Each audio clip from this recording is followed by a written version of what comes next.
हाँ जी, अस्सलाम वालेकुम कीम साहब, की हाल है? ठीक हो?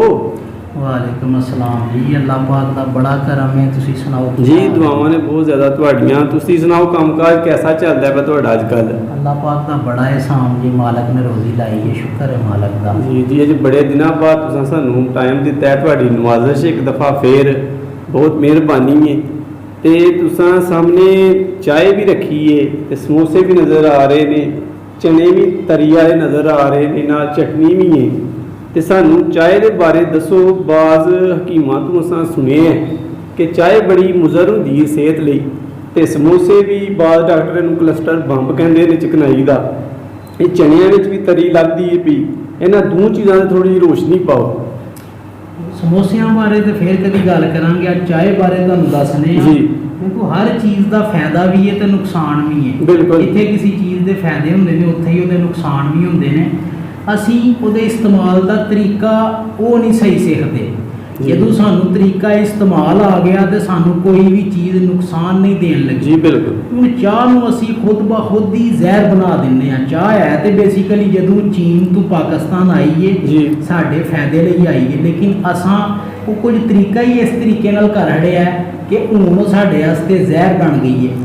हुण तुसीं भी इस माशरे च रहिंदे हो, तुसीं दसो बेहतरीन चाह बनाउण दा की तरीका है तुहाडी नज़र च? जी हकीम साहब, जिहड़ा तरीका मैनूं पता है, जिहड़ा असीं करदे आ रहे हैं, वो तो कुछ इंज कि पहले नंबर ते दुध कुदरती जरिए नाल हासल कीता होना चाहिए, यानी कि मझ दा, गां दा, बकरी, ऊँटनी किसी चीज़ का होवे। फिर उन्होंने इन्ना क काढ़ो बर्तन दे विच कि किलो दुध तू अद्धा किलो रहिए, थोड़ी जी पत्ती पाओ दे विच, ते फिर उन्होंने हल्का जिहा नीम गर्म करके पियो। ये अच्छा तरीका है मेरी नज़र से।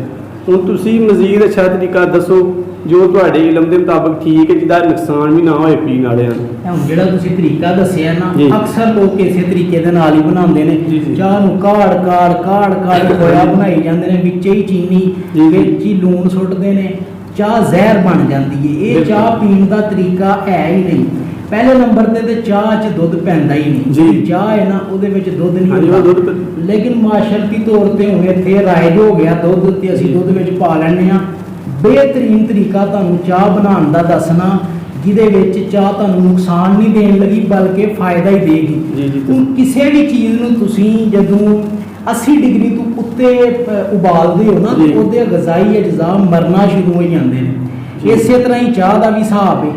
चाह नूं बनाउण दा सब तो बेहतरीन तरीका, पहले सब तो पानी नूं उबालो। जी। सिर्फ पानी उबालना, विच तुसां कोई चीज़ नहीं पानी।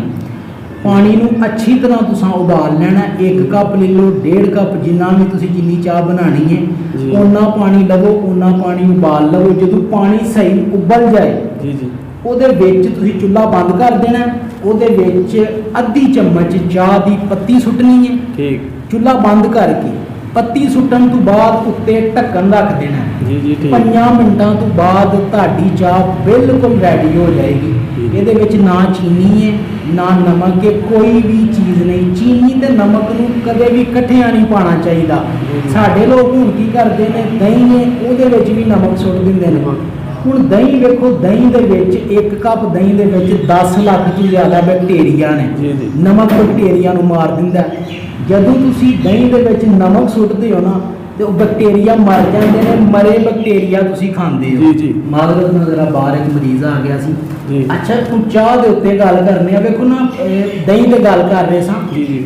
ਦਹੀਂ ਦੇ ਬੈਕਟੀਰੀਆ ਤੁਸੀਂ ਮਾਰ ਕੇ ਮਰੇ ਬੈਕਟੀਰੀਆ ਖਾਂਦੇ ਹੋ, ਤਾਂ ਉਸ ਦਹੀਂ ਨੇ ਤੁਹਾਨੂੰ ਕੀ ਫਾਇਦਾ ਦੇਣਾ? ਇਸੇ ਤਰ੍ਹਾਂ ਹੀ ਚਾਹ ਨੂੰ ਤੁਸੀਂ ਕਾੜ ਸਾਰੇ ਇਹਦੇ ਅਜਜ਼ਾ ਮਾਰ ਦਿੰਦੇ ਹੋ। ਜੀ। ਇਹਨੇ ਸਾਨੂੰ ਕੀ ਫਾਇਦਾ ਦੇਣਾ? ਪਾਣੀ ਪਹਿਲੇ ਉਬਾਲਣਾ ਹੈ। ਬਿਲਕੁਲ। ਉਬਾਲਣ ਤੋਂ ਬਾਅਦ ਚੁੱਲ੍ਹਾ ਬੰਦ ਕਰ ਦਿਓ। ਚੁੱਲ੍ਹਾ ਬੰਦ ਕਰਨ ਤੋਂ ਬਾਅਦ ਅੱਧੀ ਚਮਚ ਤੁਸੀਂ ਪੱਤੀ ਸੁੱਟੋ। ਜੀ। ਉਹਦੇ ਉੱਤੇ ਢੱਕਣ ਰੱਖ ਦਿਓ। 5 ਮਿੰਟਾਂ ਤੋਂ ਬਾਅਦ ਤੁਹਾਡੀ ਚਾਹ ਤਿਆਰ ਹੈ ਬਿਲਕੁਲ। ਹੁਣ ਅਗਰ ਤੁਸੀਂ ਚਾਹੁੰਦੇ ਹੋ ਕਿ ਵਿੱਚ ਮੈਂ ਦੁੱਧ ਵੀ ਪਾਵਾਂ, ਤੇ ਦੁੱਧ ਨੂੰ ਤੁਸੀਂ ਵੱਖਰਿਆਂ ਗਰਮ ਕਰਨਾ ਹੈ। ਦੁੱਧ ਦੇ ਵਿੱਚ ਥੋੜੀ ਜਿਹੀ ਚੀਨੀ ਪਾਓ, ਉਹਨੂੰ ਵੱਖਰਿਆਂ ਗਰਮ ਕਰੋ। ਗਰਮ ਕਰਨ ਤੋਂ ਬਾਅਦ ਉਹ ਦੁੱਧ ਤੁਸੀਂ ਚਾਹ ਦੇ ਵਿੱਚ ਪਾ ਸਕਦੇ ਹੋ। ਜੀ। ਦੁੱਧ ਤੇ ਪੱਤੀ ਇਕੱਠੀ ਕਦੇ ਵੀ ਨਹੀਂ ਸੁੱਟਣੀ, ਤੇ ਇਹਨੂੰ ਖੋਇਆ ਨਹੀਂ ਬਣਾਉਣਾ। ਅੱਛਾ। ਇਹਨੂੰ ਚਾਹ ਰਹਿਣ ਦਿਓ ਤਾਂ ਕਿ ਸਾਨੂੰ ਫਾਇਦਾ ਦੇਵੇ, ਨੁਕਸਾਨ ਨਾ ਦੇਵੇ। ਜਿਸ ਤਰੀਕੇ ਨਾਲ ਸਾਡੇ ਲੋਕ ਚਾਹ ਬਣਾਉਂਦੇ ਨੇ, ਸਾਡੇ ਵਾਸਤੇ ਜ਼ਹਿਰ ਬਣ ਜਾਂਦੀ ਹੈ। ਸਾਨੂੰ ਫਾਇਦਾ ਨਹੀਂ ਬਲਕਿ ਨੁਕਸਾਨ ਦਿੰਦੀ ਹੈ। ਹਰ ਚੀਜ਼ ਦਾ ਇੱਕ ਤਰੀਕਾਕਾਰ ਹੈ। ਉਸ ਤਰੀਕੇ ਦੇ ਨਾਲ ਚੱਲੋਗੇ ਤੇ ਕੋਈ ਵੀ ਚੀਜ਼ ਤੁਹਾਨੂੰ ਨੁਕਸਾਨ ਨਹੀਂ ਦੇਣ ਲੱਗੀ। ਇਸ ਤਰੀਕੇ ਨਾਲ ਚਾਹ ਬਣਾ ਕੇ ਵੇਖੋ, ਚਾਹ ਕਦੇ ਵੀ ਤੁਹਾਨੂੰ ਨੁਕਸਾਨ ਨਹੀਂ ਦੇਗੀ। ਜੀ ਜੀ ਹਕੀਮ ਸਾਹਿਬ, ਤੁਸੀਂ ਰੋਸ਼ਨੀ ਪਾਈ ਇਸ ਮਸਲੇ ਤੇ। ਜ਼ਿਆਦਾਤਰ ਲੋਕ ਤੇ ਚਾਹ ਰਵਾਇਤੀ ਤਰੀਕੇ ਨਾਲ ਹੀ ਬਣਾਉਂਦੇ ਆਏ ਨੇ ਤੇ ਵਿੱਚ ਮਸਨੂਈ ਮਿੱਠਾ ਜਿਹਨੂੰ ਜ਼ਹਿਰ ਵੀ ਕਹਿੰਦੇ ਨੇ ਉਹਦਾ ਇਸਤੇਮਾਲ ਕਰਦੇ ਨੇ। ਤੁਸੀਂ ਰੋਸ਼ਨੀ ਪਾਈ ਹੈ ਕਿ ਨਹੀਂ ਯੂਜ਼ ਕਰਨਾ ਚਾਹੀਦਾ। ਤੁਸੀਂ ਇਹ ਵੀ ਦੱਸਿਆ ਕਿ ਦੁੱਧ ਨੂੰ ਅਲੱਗ ਮਿਕਸ ਕਰਨਾ ਚਾਹੀਦਾ ਹੈ। ਬਹੁਤ ਮਿਹਰਬਾਨੀ ਤੁਹਾਡੀ, ਤੁਸੀਂ ਇਸ ਅਹਿਮ ਮਸਲੇ ਤੇ ਸਾਨੂੰ ਦੱਸਿਆ ਤੇ ਉਹ ਲੋਕ ਵੀ ਹੁਣ ਚਾਹ ਪੀ ਸਕਣਗੇ ਜਿਹੜੇ ਤੋਂ ਡਰਦੇ ਹਨ। ਤੇ ਬਹੁਤ ਜ਼ਿਆਦਾ ਸ਼ੁਕਰੀਆ ਤੁਹਾਨੂੰ ਤੁਹਾਡਾ ਟਾਈਮ ਦੇਣ ਦਾ। ਇਨਸ਼ਾ ਅੱਲਾਹ ਤਾਲਾ ਨੈਕਸਟ ਵੀਡੀਓ 'ਚ ਫਿਰ ਤੁਹਾਡੇ ਕੋਲ ਦਰਖਾਸਤ ਕਰਾਂਗੇ ਜੀ। ਅੱਲਾਹ ਹਾਫਿਜ਼।